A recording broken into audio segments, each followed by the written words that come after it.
Hi there. So I've gotten a bit further with setting up my little man cave slash office slash snake room.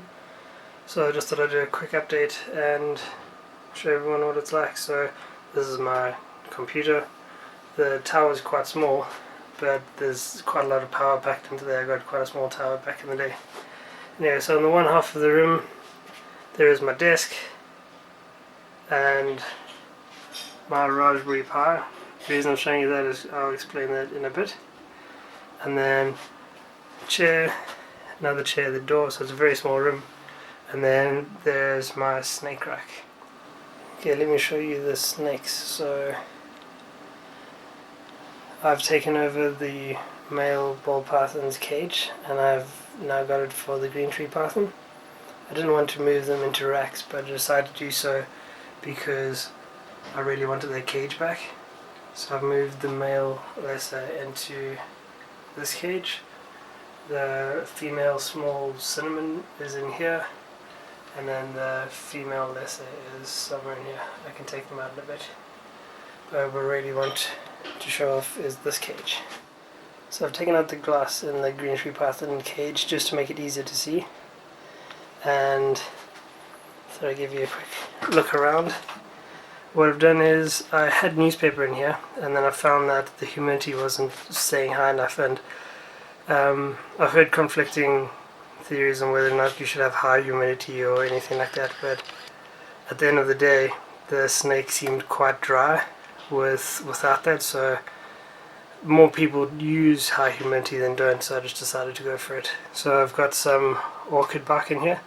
It's rebranded as Reptile bark or Reptile bark or something like that, but it's just orchid bark. So I've got that in there, and I put some water on that, and as you saw when I showed you earlier, the glass is all misted up, so it does quite a good job of keeping the humidity up. This is the original bamboo frame from the small tub that has the green tree python in, and then I've just have these three cross pieces. When I first put the green tree python in, I put it on here, him or her, I'm not sure what it is yet, put it on here, and it just sort of stayed on the little frame for a while and it didn't go off, but in the last week or so it's decided to move up to this perch up here, and this is his new favorite spot.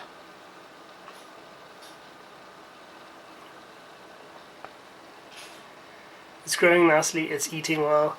One of the things I noticed is I know a lot of people have ideas of snakes, especially small ones, not eating in big enclosures, but I don't know where that theory came from, but that makes no sense to me. And with my experience, the snake eats much better in this one, partially because I can get to the snake from below and I'm not approaching it from above with food, which might scare it, and then also because I don't have to disturb it as much, because when you open a tub from the top then you give the snake quite a scare and you have to pull out of the rack and everything. Whereas here I just slide the glass open and then I can present it with food and it's not disturbed that much. So that works quite well for me. Here is the reptile radiator that I showed off in my last video.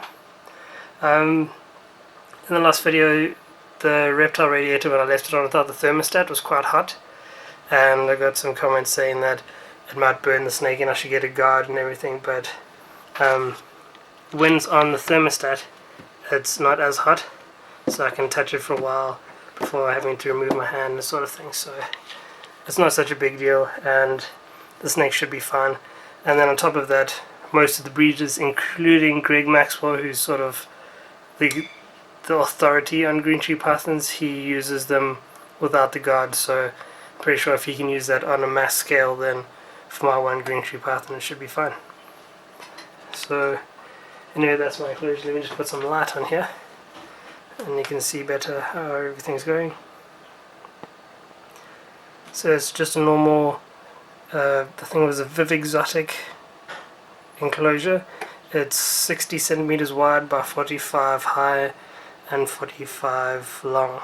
So it's not an arboreal cage, but because I don't have a big ceramic bulb taking up most of the top space, it doesn't really matter that it's not an arboreal one.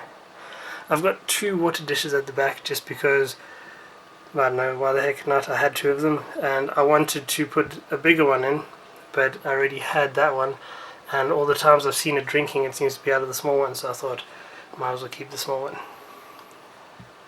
There's a snake again. Just focus. But yeah, the snake seems to be really enjoying the new enclosure, so I'm glad I made the move. And again, it hasn't had any detrimental effects to its feeding. If anything, it's improved it quite a lot, so I'm happy with that. Yeah, so that's the enclosure. This is the male lesser ball python or royal python, depending where you're from. I fed them all on Saturday, and it's now Monday, so 2 days ago, so they might still have a big lump in them, but I'll show you what he's like. So he went through a spot where for about 6 months he wouldn't eat properly, and he'd maybe eat every second or third time I tried to feed him. So for every 6 months is maybe eating every month or every 2 months. So he wasn't eating for a while, so he's a bit undersized, but strangely he didn't actually lose weight during that time, he just maintained. So now that he's eating properly again, he's back up to size. And I think he's about 7, maybe 800 grams at the moment. Lesser is still one of my favorite color mutations of ball pythons. This is the cinnamon ball python. She's a female, and she's had a rather large rat 2 days ago as well, so she's a bit fat. Shame she doesn't look like she wants to be messed with too much, so I won't mess with it. Yeah, she's doing well. Got it from a friend of mine a while ago, and I haven't been feeding her particularly forcefully or a lot or whatever you want to call it. I've only been feeding all my snakes actually once every 2 weeks, so I've been taking it quite gently with them. With the royals I've been feeding them fairly biggish meals when I do feed them once every 2 weeks, and then with the green tree python just a pinky every 2 weeks, but they seem to be doing well on them. This little girl's growing quite well. She's almost catching up to the male, and she's 2 years younger than him, so she's still doing quite well. I really like her color patterns.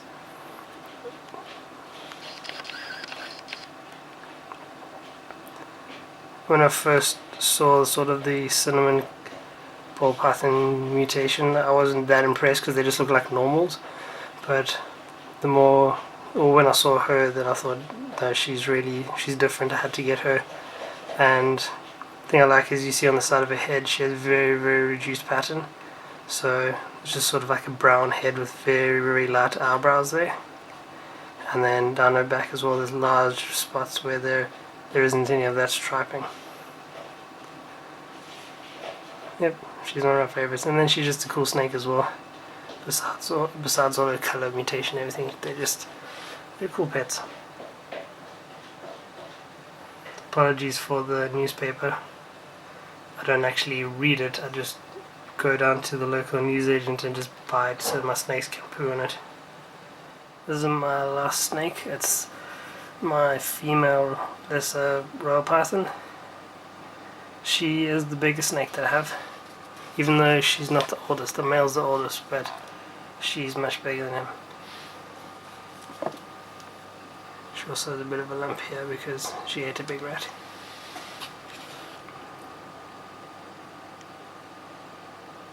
The colours are definitely quite impressive.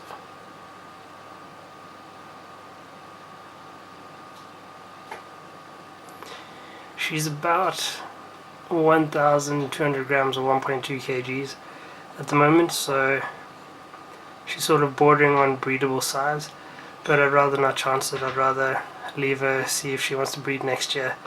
And I don't have snakes just to make money.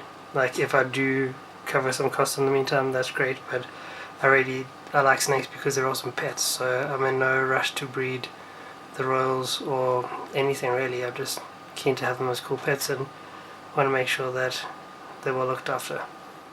So that's the snake collection. The collection will probably stay at this many snakes for a while. I know I said that last time with the 3 rolls and I got a green tree pattern, but I think for a while we'll stay at that, hopefully until we have our own place, because now we're renting. And with the green tree python's cage, I'm quite happy with it at the moment. The last thing I want to get is some LEDs, and that's where the Raspberry Pi comes in. So the plan is to use the Pi face board, which is this board on the top here. These are the input side, and these are the outputs. And what you can do is you can use the outputs to control anything and switch anything off or on. So what I'm going to do is I'm going to make a little program that switches them on and off, and I might try and sync it with the natural light cycles, obviously adjusted for my time zone and everything. So I might do something like that, and I'll post up the results and everything. And that brings me to an interesting topic. Snakes and reptiles aren't my only sort of hobby. I'm also into gaming and programming and hacking with Raspberry Pis, etc. And I'm always tempted to put up videos of other things, like some of my unboxing videos of non-snake things. And I just want to know what you guys thought about it, if you like other videos or you think people should rather focus on their YouTube channels and do just one thing. So that's what I'm sort of thinking at the moment. And that's my collection. Once I get the LEDs up, I'll make another video, but that should be it for now. My collection should pretty much stay the same for a while. And yeah, that's it. Cheers, thanks for watching.